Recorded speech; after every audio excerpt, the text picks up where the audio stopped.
Hello, this is Will from ProBackup, and in this video I will give you a product tour of our app. I hope that by the end of this video you will have a good understanding of how ProBackup works and also how it can help you and your team against every worst case scenario. And you might wonder what can go wrong when you work with these kind of SaaS apps. Well, as the product manager of ProBackup, I hear a lot of stories of users where things went wrong. The most common examples are when a user accidentally has deleted, the wrong set of items or even an entire board or project, but also when, for example, a team member has deleted some data on purpose, or when something went wrong with a data import or a third-party integration, or also when sometimes the app is just not online, like if you don't have access to your data of your projects, of your leads, of your meetings, then it can be quite annoying to not have access to that data at every point in time. So with ProBackup, we hope to tackle all of these potential scenarios. And as a result, you'll have more peace of mind when you work with these apps to manage your entire work or a part of your business. So let's get started. In this product tour video, I will focus on ClickUp and Trello, but our app actually works very similar for each of the integrations. So once you understand how this works for ClickUp, you'll see that it's actually very similar to the other integrations as well. So when you're logged in, this is what you will see. So I'm currently on the summary page of my Asana backup. If you click here, you can actually navigate to the other integration. So here I see all of the apps that I've backed up. So if I click on the ClickUp backup, for example, then you see here that all the data that is shown on the page is updated to reflect the data of ClickUp.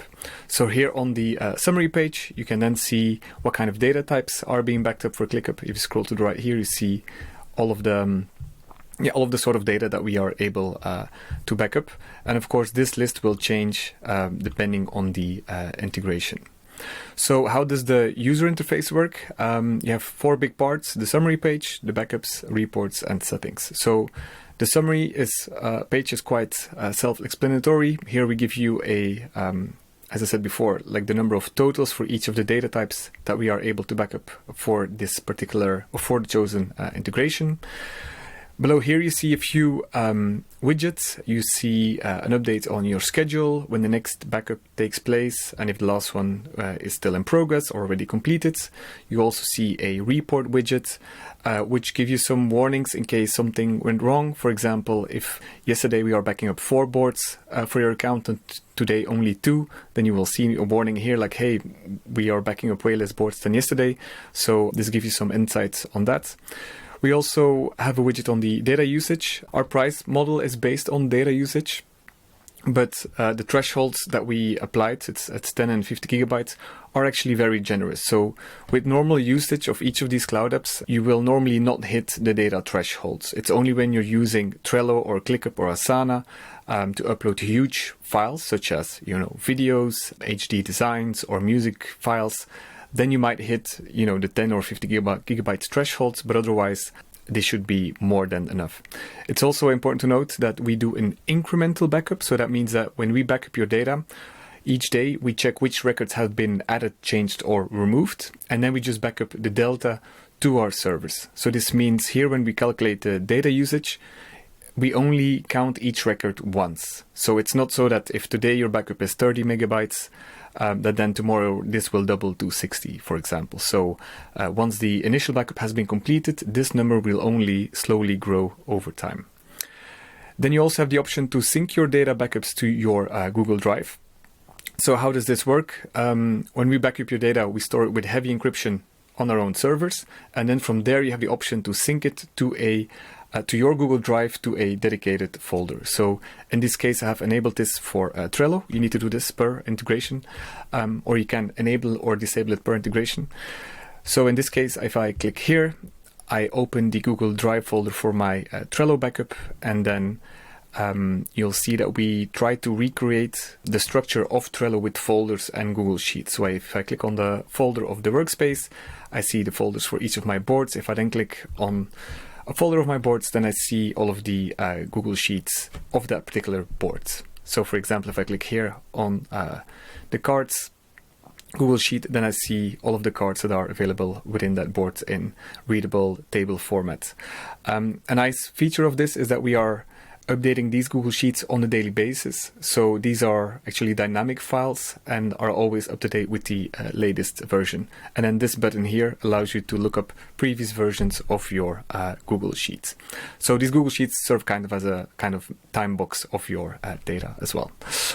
Back to the user interface then.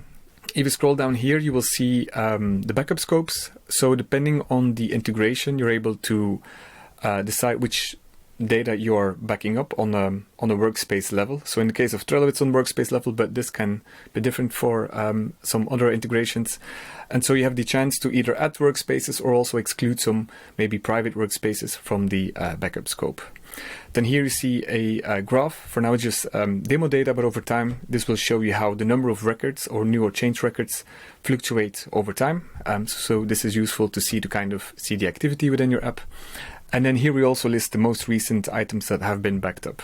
If you click here, for example, you'll jump to the backups page, which is a nice bridge to the second part of our user interface, namely the backups itself, like the data itself.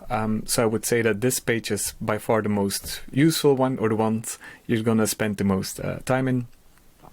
How does this feature work, or this page works? Well, here on the left, you see all of the data types that we are backing up for Trello, similar to the titles of the summary page.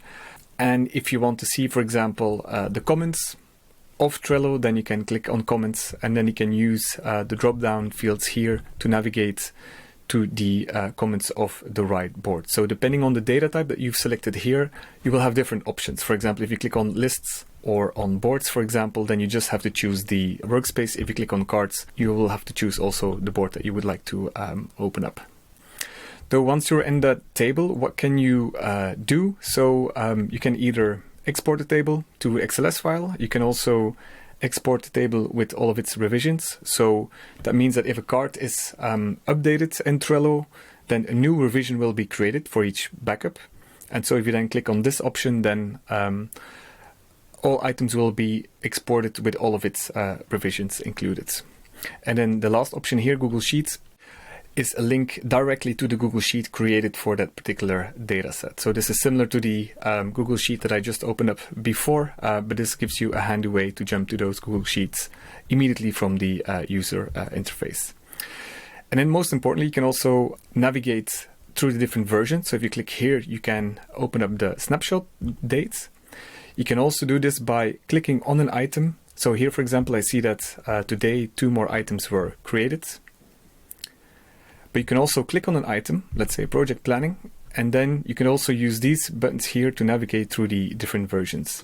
If you let me show me another example for ClickUp.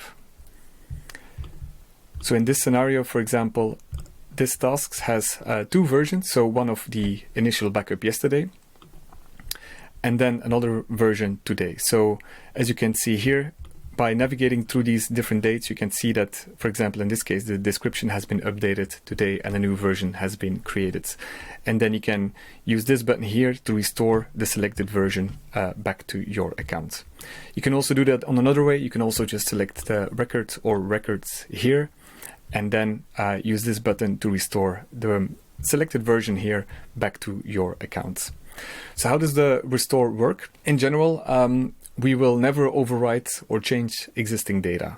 That means if you restore a task, we will restore a duplicate back to the existing project of your ClickUp account. We don't change the existing task within that project. So it also doesn't matter whether that task has been deleted or not. Like you can also restore data that's still available in your account. But it's important to know that we don't change existing data. Let me show you an example of this case, or maybe, yeah, I'll do this one. Restore one task, and then the restore has been started. If I then click on Go to Restores, you will jump to the restore reports where you can follow up the progress of the restore. So in this case, it's one task with a few subtasks, I believe. And this progress bar now tells me that everything has been restored. This is useful mainly when you do bigger restore actions. Let's say if you restore a whole list or a board, a Trello board with, hundreds of cards, then it's useful to follow the progress here to see when the restore process has been completed. If I then go to my Trello account to the task, I can see here that the task that I just restored has already been appeared. So it's a pretty quick process, especially for like single tasks or cards. For lists and boards, it can take up to a few minutes or even up to a few hours if it's about a lot of data. Then back to the backups page. It's also useful to check out like the list or the boards, because here you see then all the lists within a certain folder in ClickUp. And here I have a few buttons where you can drill down to the data of that particular project. Like if I click here on view tasks, then I will jump to the task data type of that selected project. Or in this case, selected list. So there's different ways to kind of explore and navigate through your data.